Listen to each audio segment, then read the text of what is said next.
Hello everyone, class 7th exercise number 3.2 में परिमेय संख्याओं का ऋणकरण मतलब घटाव। ठीक है, अर्थात दो परिमेय संख्याएं दे रखी होंगी, एक परिमेय संख्या में से दूसरी परिमेय संख्या को घटाना होगा यहाँ पर। तो देखिए घटाने का प्रोसेस क्या है। जैसे मान लिया जो परिमेय संख्या दे रखी है, एक दे रखी 3/4 और एक दे रखी है 1/4। ठीक है, इसमें कुछ अलग कॉन्सेप्ट समझाया गया है, अलग तरह समझाया गया है कि संख्या का विपरीत जोड़ लिखते हैं और फिर उसमें से घटाते हैं। बट हम लोग को ऐसे नहीं समझना है, हम लोग को सिंपल ऐसे समझना है।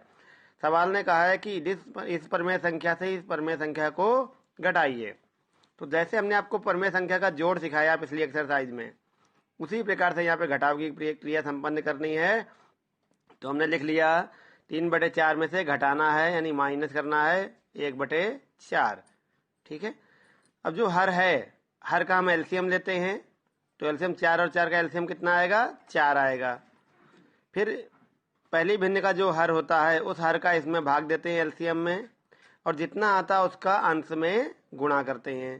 तो 4 का 4 में जब भाग देंगे तो 1 आएगा, और 1 का 3 में गुणा करेंगे तो कितना आ जाएगा? 3 एकम 3। माइनस लगा था, माइनस लगा दिया।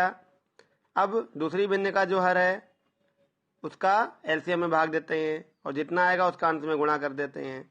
तो यहाँ पे 4 का 4 में भाग देंगे, 1 आएगा, और जो 1 आया उसका अंश यानी 1 में गुणा करेंगे तो 1 एकम 1। तो इस प्रकार से आ गया 3 - 1 टोटल के बटे 4। तो 3 में से 1 गया 2, 2/4। इस प्रकार से हमें ऋणकरण करना है। ठीक है, तो इस प्रकार से किसी दो परिमेय संख्याओं का ऋणकरण हम अर्थात घटाव संपन्न करते हैं।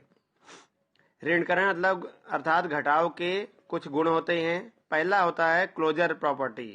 ठीक है, क्लोजर गुण। ये क्या होता है? इसका नियम होता है कि जब दो परिमेय संख्याओं को आपस में घटाया जाता है तो जो रिजल्ट आता है वो भी एक परिमेय संख्या होती है।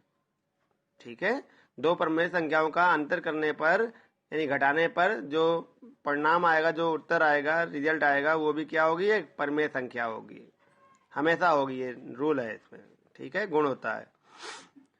सेकंड है परिमेय संख्याओं का ऋणकरण सर्वमान्य नहीं है।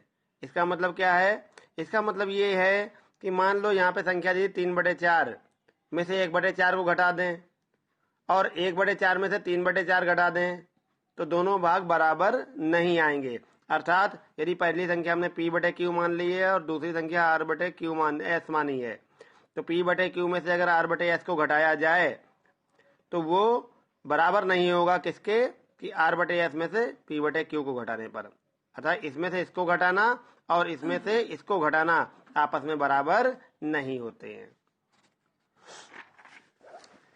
नेक्स्ट है समागमीय गुण, जिसे हम लोग जिसे हम लोग साहचर्य नियम भी कहते हैं। ठीक है, इसका नियम क्या होता है? कह रहा है यह गुण जो होता है ऋणकरण में परिमेय गुण नहीं होता है, अर्थात समागमीय गुण यहाँ पे अप्लाई नहीं होता है। ये क्या होता है? यहाँ पे मानते 3 परिमेय संख्याएं हैं, जैसे p/q, r/s और e/f। 3 परिमेय संख्याएं मान ली हैं। तो इसका मतलब होता है कि पहली परिमेय संख्या में से दूसरी से परिमेय संख्या घटाई जाए, उसका जो रिजल्ट आए उसमें से तीसरी परिमेय संख्या घटाई जाए। ठीक है, वो बराबर नहीं होगा किसके? दूसरे में से तीसरी संख्या पहले घटा ली जाए और फिर पहले में से जो रिजल्ट आए उसको घटा दिया जाए, तो ये दोनों आपस में बराबर नहीं होंगे। अर्थात जो ऋणकरण होता है यानी घटाव संक्रिया होती है वो साहचर्य नियम अर्थात समागमीय नियम का पालन नहीं करती है। नेक्स्ट है शून्य गुण। किसी भी परिमेय संख्या में से शून्य घटा दिया जाए तब जो परिणाम आता है वो वापस वही परिमेय संख्या प्राप्त होती है।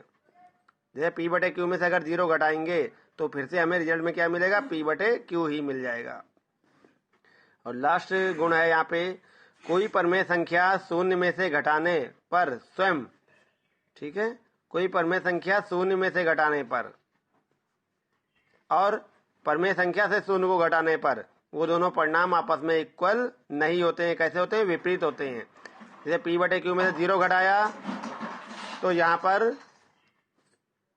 0 नहीं आएगा, ये तो ये बराबर नहीं होगा, यानी इसका रिजल्ट कितना आएगा? p/q आएगा।